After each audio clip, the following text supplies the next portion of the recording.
তামিম ইকবাল খান বাংলাদেশ ক্রিকেটের অ্যাডহক কমিটির সভাপতির দায়িত্ব নিয়ে কি ভুল করলেন? তামিম ইকবাল কি একটু তাড়াহুড়ো করলো? তামিম ইকবাল কি মানা করতে পারতো যে না, আমি এখন এই তাড়াহুড়োর মধ্যে দায়িত্ব নেব না? বিষয় হলো যে তামিম ইকবাল খান এখন বাংলাদেশ ক্রিকেটের যে বিবাদ, আন্দোলন, বিশৃঙ্খলা, যে আলোচনা চলছে তার কেন্দ্রবিন্দুতে আছেন।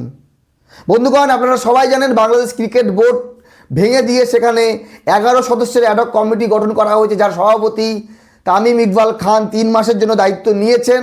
মোটামুটি বলা যায় বাংলাদেশ ক্রিকেটের বস এখন তামিম ইকবাল খান। মাত্র 2 বছরের ব্যবধানে তামিম ইকবাল খান কান্না করে প্রেস কনফারেন্স করে বাংলাদেশের জাতীয় ক্রিকেট থেকে অবসর নেওয়ার পর এই যে পরিবর্তন, মাত্র 2 বছরে একদম শীর্ষ লেভেলে বসে গেলেন কিভাবে? এই প্রশ্ন সবাই তুলছে। বিসিবির সামনে মানববন্ধন, আন্দোলন, পুলিশ তাদেরকে উঠিয়েও দেয়, সাংবাদিকদের সঙ্গে একটু ঝামেলা, এইগুলো দৃশ্য দেখার পর মনে হচ্ছে বাংলাদেশ ক্রিকেট ঠিক দিকে যাচ্ছে। তো আমিনুল ইসলাম বুলবুল, কি ছিল ওনার ভুল?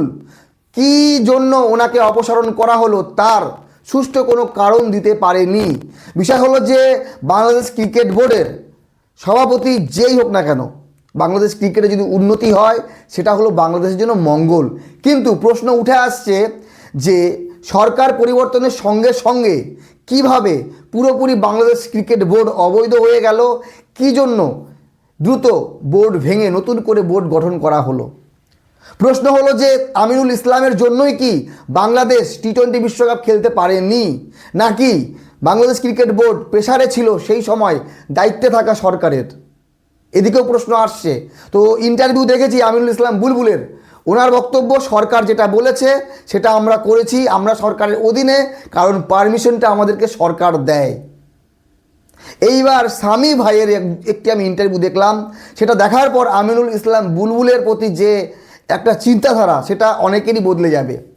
আমিনুল ইসলাম বুলবুলকে নিয়ে বাংলাদেশের বিশিষ্ট ক্রীড়াবিদ, সাংবাদিক, নিউজ রিপোর্টার, অ্যাঙ্কার, তিনি যে কথাগুলো বলেছেন সেগুলো শোনার মতো।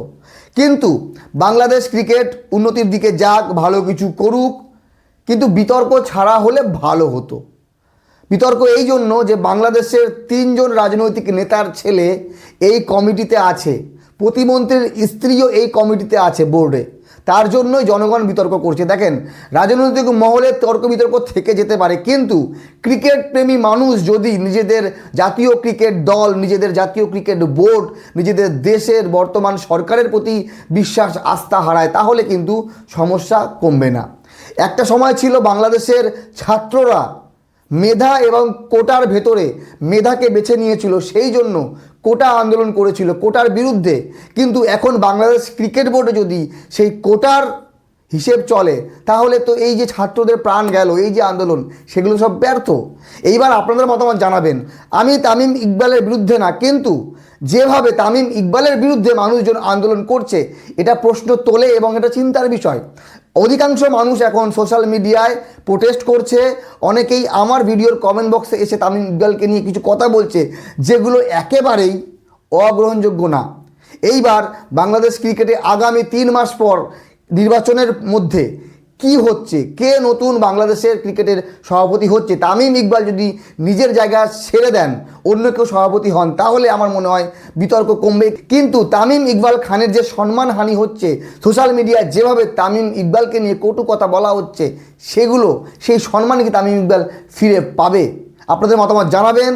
খুবই অল্প বয়সে তামিম ইকবাল যেই সফলতা পেলেন সেটা হয়তো অনেকের ভালো লাগছে না, কিন্তু তামিম ইকবাল যদি বাংলাদেশ ক্রিকেট দলের হয়ে ভালো কিছু করে তাহলে তো কোনো ক্ষতি নেই।